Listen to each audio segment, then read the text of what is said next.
What is the square root of -1? Oh, we started with a tricky one. Anybody remember the square root of -1? I. Thank you. It is I. Okay. So the square root of -1 is I, but we can't graph I. So I'm just going to put not real here. Because even though we do know it's I, we're not going to be able to graph that. So I'm going to put not real. So we know that that's actually not a point we graph. Square root of 0 is just 0. All right, so go ahead and fill in these square roots real quick. Compare with your neighbor. Square root of 1, square root of 4, square root of 9. See if you get the same. Okay. Did you guys get 1, 2, 3? Yeah. Good. So we're going to graph the points we can graph. We can't graph the first one because it's not real, but we can graph 0, 0, 1, 1, bless you, 4, 2, and I think 9, 3 is right here, if I'm counting right. Does that look right to you? Yeah.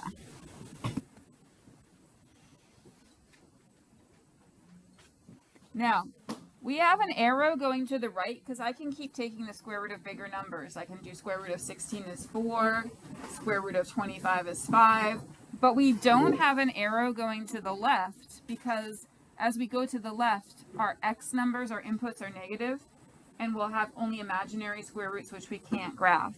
So this graph has an endpoint on one side and an arrow on the other side. I want to do the other graph, and then we can do this part with domain and range and such, okay? So these are cube roots.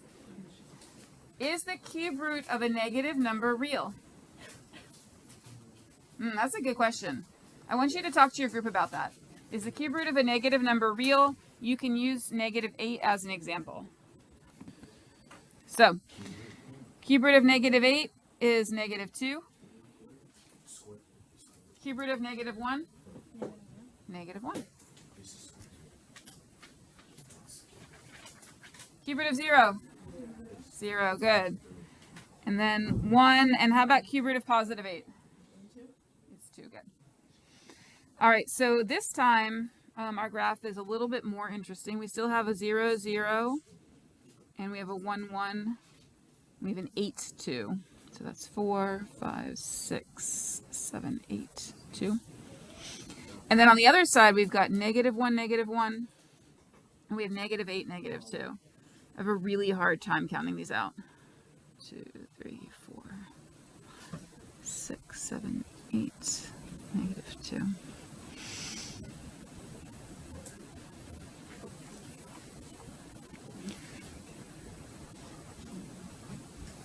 Okay, so this time our arrows go in both directions. Both of these graphs so have a really special point, and in the square root function, it's the endpoint. And then in the cube root function, it's called the point of inflection. It's kind of the point where the graph changes between opening up and opening down. So here's a graph that opens up, and here's a graph that opens down with my hand. Open up, open down. And so that's called the point of inflection on the cube root function, and I'm just going to point it out there. Point of inflection. And then here, end point. And notice they're both at 0, 0.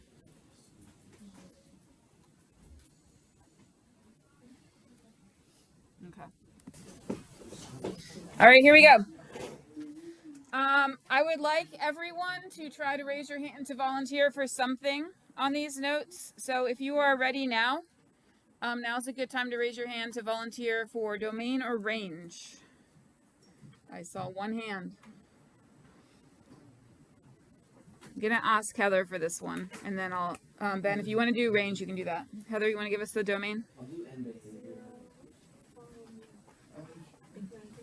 0 to infinity, good.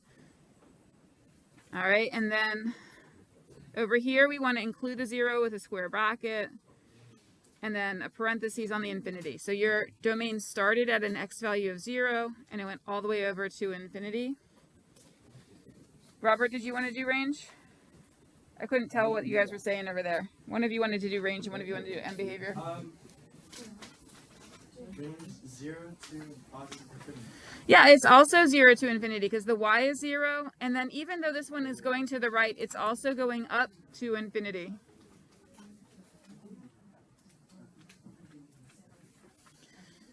All right, we're still looking at the square root graph, but you can volunteer any answer in there. So raise your hand if you're ready to volunteer something in that square root graph. Go ahead, Gideon.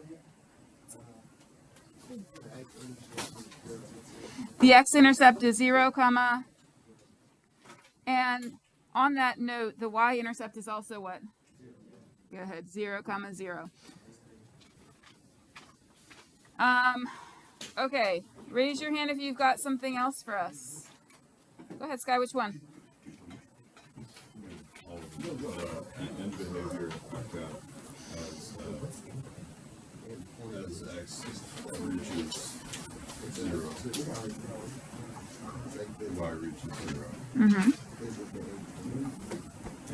And as x reaches infinity, y reaches infinity. Nice.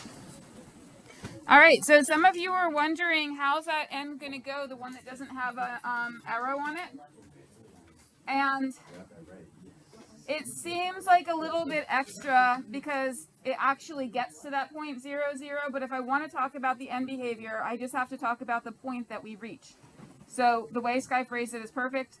As x goes to 0, y goes to 0. Okay?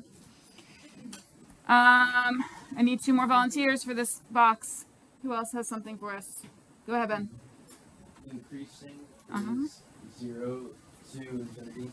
Good. So the whole graph is increasing. It never changed increasing. And so starting at 0 and going to infinity, it looks a lot like the domain because it's increasing across the whole domain.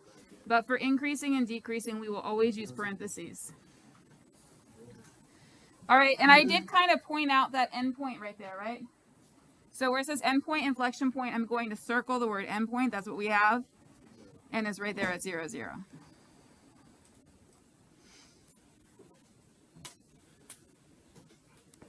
All right, raise your hand if you are ready, Alexa. Domain is negative infinity and negative infinity to infinity. Very good. Negative infinity to infinity. Juan, what do you want to share? Range. Go ahead. Negative infinity to infinity is absolutely right. Your group had a really good discussion about this, and I want to talk about it real quick because we are going to talk about a function that's similar but a little bit different. I want to show you. More volunteers.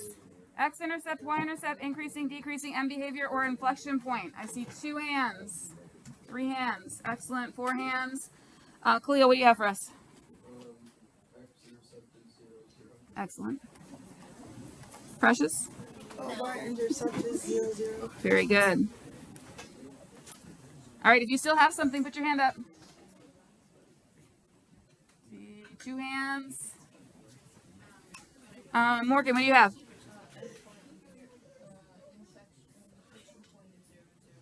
Good.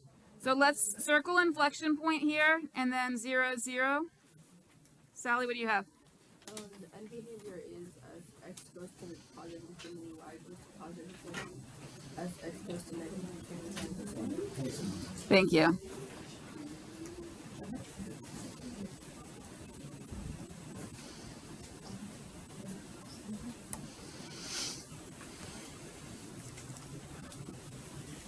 All right, anybody want to try increasing and decreasing?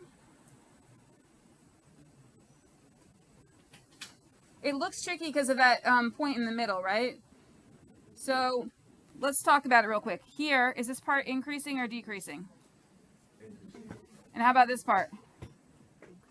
Increasing. So the whole function is increasing. If there was an actual break in the function, like so that there was a piece that was missing, we would have to list 2 different increasing intervals.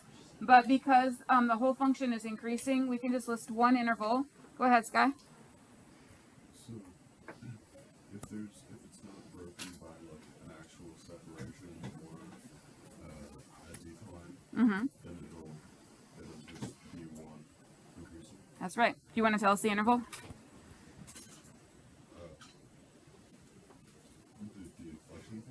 No, just the whole interval. Where does it start increasing? From negative infinity to infinity. Very good. So it's increasing from negative infinity to infinity, the same as the domain, because it increased over the whole domain. And then let's circle the word increasing for both this one and this one. They're both only increasing. You can have a decreasing function, but the way you get that decreasing function is by reflecting it, turning it upside down. All right. Equation that only one thing happened, because there's only one change to my equation. See, it used to be square root of x, and now it's square root of x minus 2. So only one thing happened, and that one thing was that it shifted down. Sometimes they want you to stick in this word vertically, because this is vertically, and that's horizontally. I'm going to put it in there. I'm not sure how picky they're going to be on the testing yet, but I'll put it in there just in case. So it shifted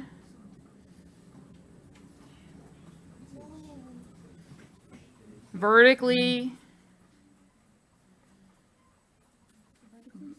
Vertically is up and down, but we're going to also say down. And how many did it shift? 2, right? I know it shifted 2 because of the number 2 there.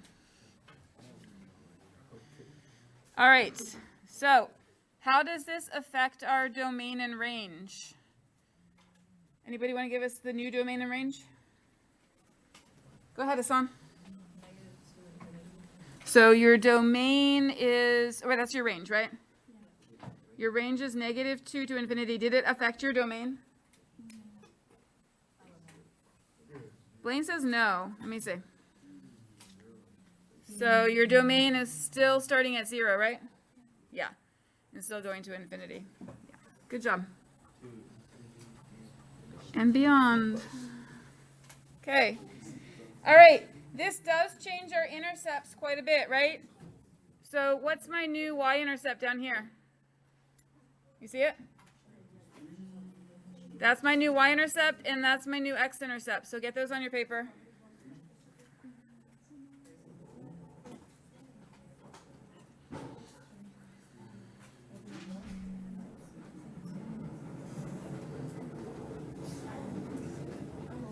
All right. Is the function still increasing? Yes. Right, and it's still increasing over its whole domain. So it's going to look the same as the domain, except we always use parentheses.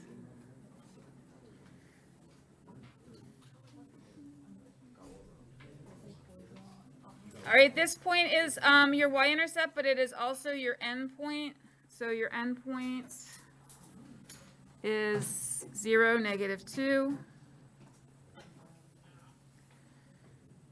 Your end behavior on the right is the same as before. On the left, it's a little bit different. I'll take a volunteer for that one in a second. So as x goes to infinity, y goes to infinity. As x goes to what? Who has it? Go ahead. As x goes to 0, y goes to negative 2. Beautiful.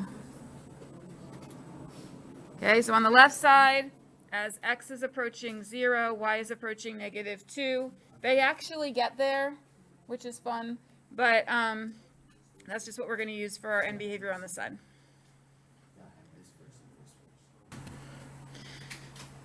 All right, and then when we move down to, I'm in the box here, I'm going to go down to, now to get to my graph, do I have to go left or right? I have to go left how many? Do you see that 1 in the equation there? That point's not going to light up for me. It's right there, though. Negative 1, negative 2. So that point is my middle point there, also called point of what? Point of inflection. So my point of inflection is at negative 1, negative 2. I'm going to fill that in.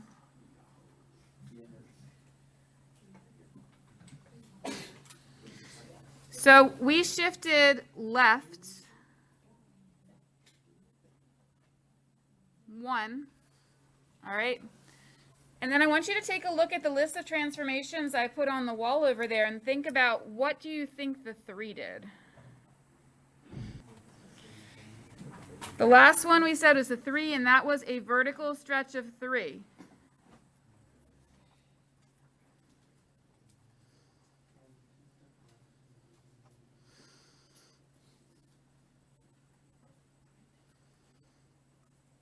Okay. Looking at your equation, we can label the parts so that we can use that later in case we want to graph without Desmos. So that would be a vertical stretch.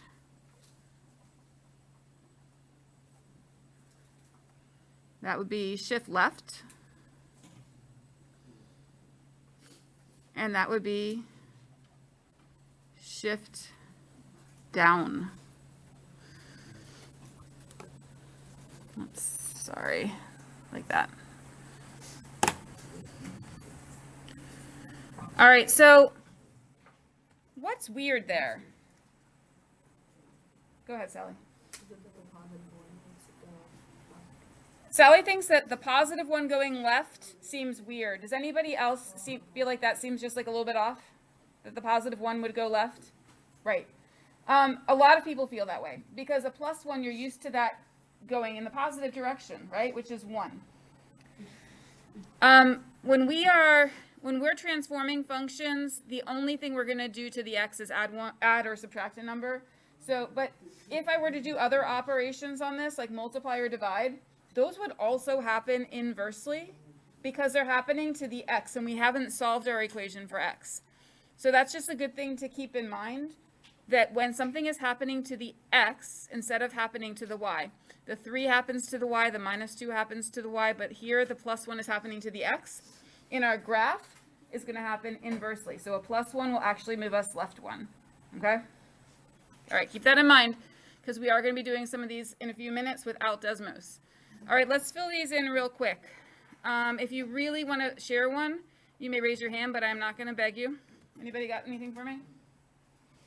Okay, I'll be looking. All right, so domain and range should be the same.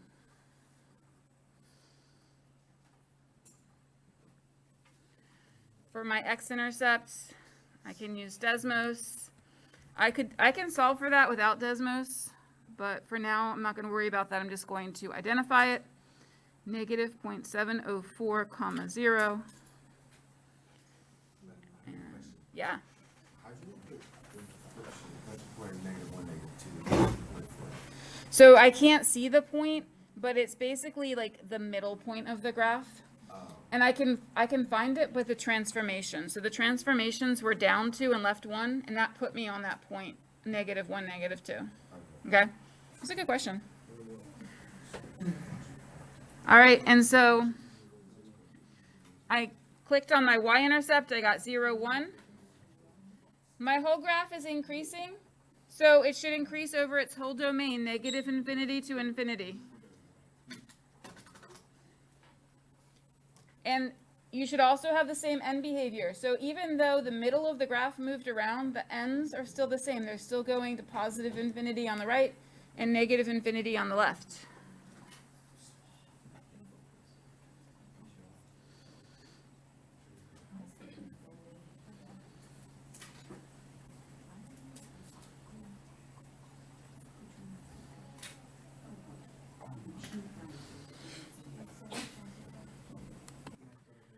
Let's see if we can predict it before we look at the graph up here. I know some of you graphed it. It's okay. So the -1 happens to the x there, right? And we said that's going to be opposite of what you think. So it's going to shift us which direction? Right. So remember, inside the square root is going to be left, right. Outside is going to be up, down.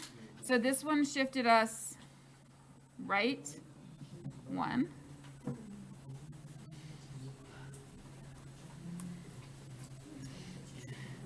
And then we don't know about the negative yet. We haven't learned that one yet, but the 2 we know does what? You're right, but we're not there yet. How about the 2? Vertical stretch? It is a vertical stretch. Remember last one we had a 3, and that was a vertical stretch. So the 2 is going to be a vertical stretch of 2.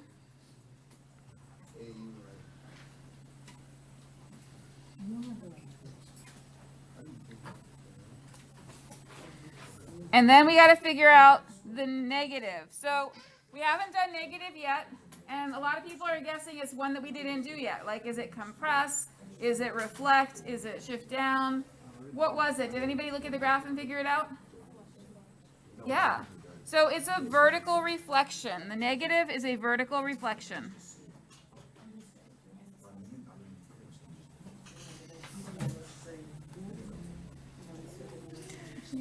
All right, and the word vertical is important because it means that we turned upside down vertically instead of horizontally. When I graphed it, it was horizontal. So let's look at it.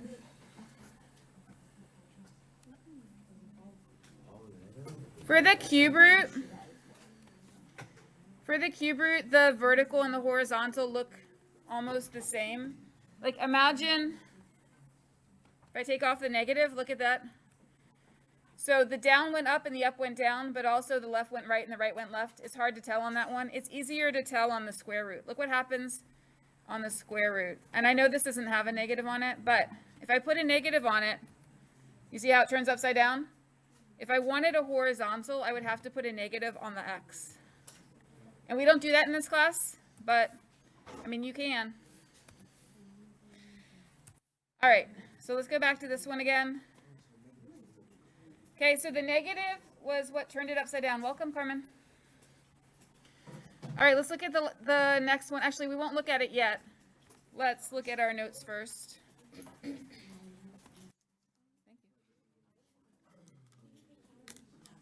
Okay, plus 4 outside of the root, it shifts us which way? Guys, we're all excited that Carmen's here, but you got to pay attention. Plus 4, which way did it shift our graph? It went up, and then minus 3 shifted us which way? To the right. So, up 4.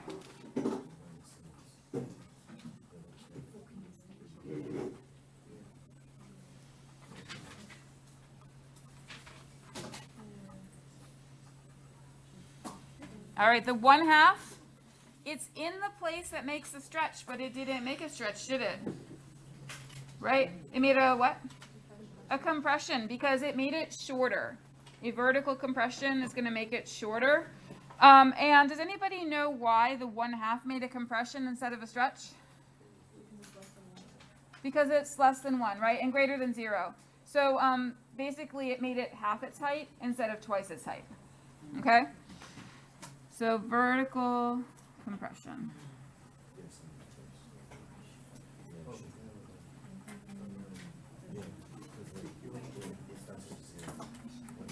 Okay. So for those, we just named the transformations. Let's do the graph for 5 together, and then I'll let you guys do the graph for 6. Izzy. When it's a function, is it always a compression? So that's a good thing to and then we will graph them without looking on Desmos, okay? At this point, you should not be looking at a computer because we're going to figure this out together. -1 shifts which way? Down, okay? Shift down 1. Plus 4 inside the square root, which way? Shift left 4.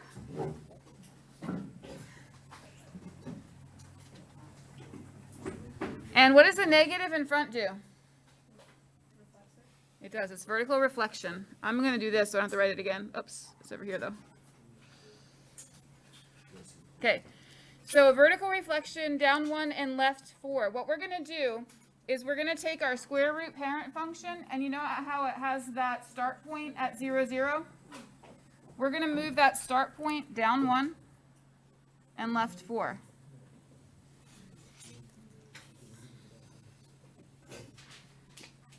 All right, I have about half of you here. Where did you start? 0, 0. So 0, 0 is where the parent function has its endpoint. And then I went down 1 and left 4. Now, if I didn't have a reflection, what I would do next is I would just follow that same pattern from the parent function. And I want to show you that pattern, so I'm going to flip for just a second, but I'll be back. Here's my parent function. From that endpoint, I can go over 1 and up 1. I can go over 4 and up 2. And that would be my pattern. But it's reflected down. So I'm going to go over 1 and down 1. I'm going to go over 4 and down 2. So I'm following the pattern of the parent function to build it. So over 1 and down 1, over 4 and down 2. I could also go over 9 and down 3, but I got enough here. Like that. Now you can graph that in Desmos and see if we got it right, but I think we did. Left 4, down 1, reflect. I think we did good. All right, so what you do need to fill in this information here. For transformations, you can write C above because we already wrote them. Okay, so here, and then you're going to try this one. Remember, it's a cube root this time, so you'll be transforming the cube root parent. But do this as well. All right, let's see how you did on 5, and then we'll talk about 6, and then we'll look at this little challenge at the bottom, which is fun.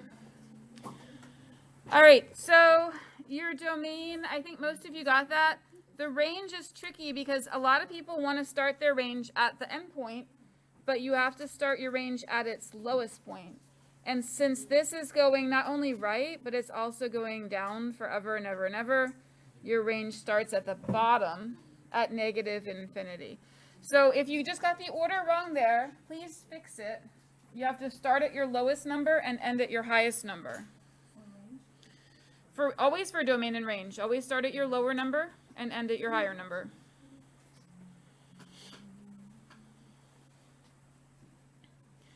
There was no x-intercept this time.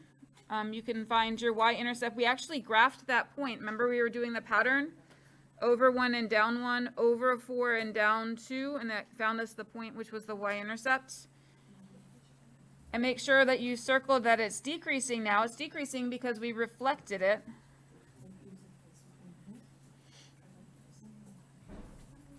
And then make sure you have your points. And for the transformations, we had written those earlier. If you are missing them, I can go back to them, but I'm just trying to make sure everybody can see the other stuff too. Yes, go ahead. Am I missing something with The range. the range? One, is that -1? Oh, it should be a -1 there, shouldn't it? Thank you. And it shouldn't. Oh, wait, no, I thought it was -. Yeah. Yeah, it's hard to focus in on that y value when the x value kind of seems more predominant. But thank you for the -1. All right, guys, double check your range because I had +1 there, but it was -1. Go ahead. It's okay. It doesn't cross the x-axis, does it? Okay, good. All right, questions, comments? All right, let's do the next one. The next one, a lot of you guys noticed it was shifted down 3, which was good. You can write that here, or you can write it above, shifted down 3. And it was the cube root function. So if you weren't here when we did the parent functions, that's going to be an important part of your work there. So let me go back. So for the cube root function, it does go in both directions.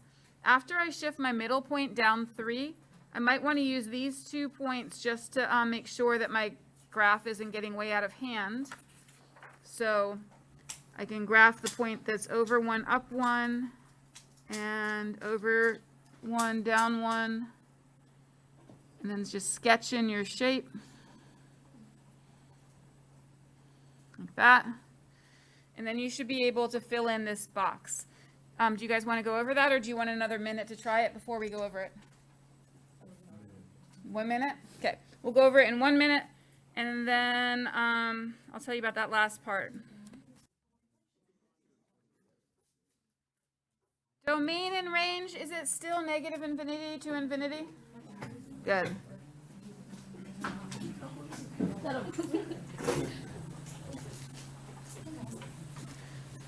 All right, and your x-intercept? Go ahead, Sky. All right, did anybody else get 27.0 for your x-intercept? You did? Yeah, it does have an x-intercept. It's way out there if you graphed it in Desmos.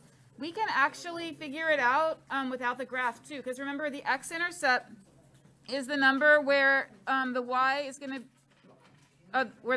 be 0, right? So we'll put 0 for the y up here. I'm just going to solve for it. Cube root of x minus 3. Add 3 to both sides. 3 is equal to cube root of x. How do I get rid of a cube root? Cube it. So cube both sides. How much is 3 to the third? 27. So you can find this without Desmos. You are very capable. But Desmos is allowed too. So if you don't feel like solving for x, you can graph it in Desmos and find that x-intercept. How about y-intercept? I can see the y-intercept on my graph. It's 0, comma what? Negative 3.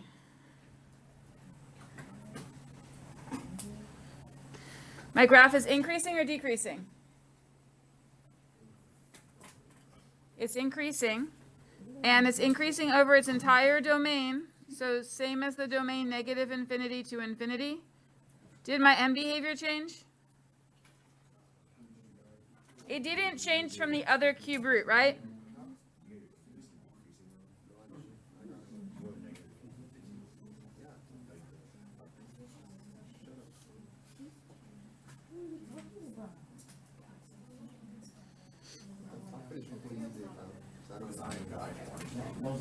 Because I go to